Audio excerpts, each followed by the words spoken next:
Hi friends, welcome to Anu's kitchen. Thank you for subscribing. ఈరోజు recipe వచ్చేసి కందిపప్పు sambar recipe. ముందుగా పప్పుని ఒక బౌల్లో వేసేసుకొని అందులో వాటర్ వేసేసుకోవాలి. తర్వాత స్టవ్ ఆన్ చేసి ఆ స్టవ్ పైన పెట్టేసుకొని కొన్ని డ్రాప్స్ ఆఫ్ ఆయిల్ వేసేయాలి. ఉడకడానికి చాలా యూస్ఫుల్ అవుతుంది.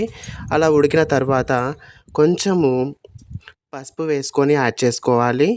పసుపు వేసుకొని యాడ్ చేసుకున్న తర్వాత చింతపండు వాటర్ని అందులో మిక్స్ చేసుకొని కలుపుకోవాలి. ఈ విధంగా వేసేసుకోవాలి.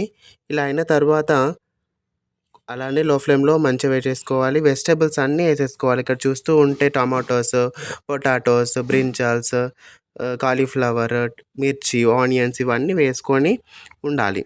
వెజిటబుల్స్ అన్నీ అందులో మంచిగా మగ్గేటట్టు అందులో ఆ ఫ్లేమ్ పెట్టేసుకొని మంచిగా మిక్స్ చేసుకోవాలి కలిపేటట్టు. చూస్తూ ఉన్నారు కదా, ఈ విధంగా అయిపోతుంది. మంచిగా ఉడకనించుకోవాలి వెజిటబుల్స్ అందులోనే. అలా అయితేనే దాని తర్వాత మనకు ఆ సాల్ట్ యాడ్ చేసుకోవాలి. Little bit of salt add చేసుకోవాలి.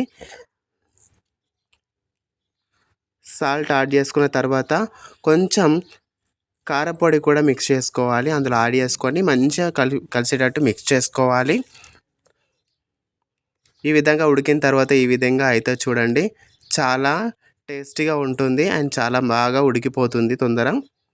ఆలోపు మనం ఏం చేయాలి, పక్కన ఉన్న స్టవ్లో బౌల్లో ఆయిల్ వేసేసుకొని పోపుకి సిద్ధం చేసుకోవాలి. ఆవాలు, జీలకర్ర, కరివేపాకు, మెంతాకు, ఉల్లాకు, మిర్చీలు ఇవన్నీ వేసేసుకోవాలి అందులో. చూడండి, ఈ విధంగా చిటపటలాడేటట్టు చూసుకోవాలి.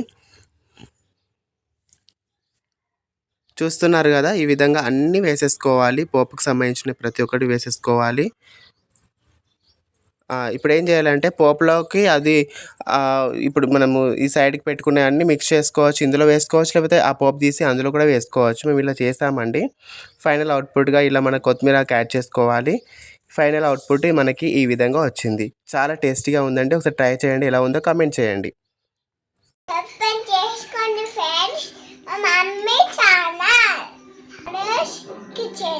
Thanks for watching and do subscribe. Thank you.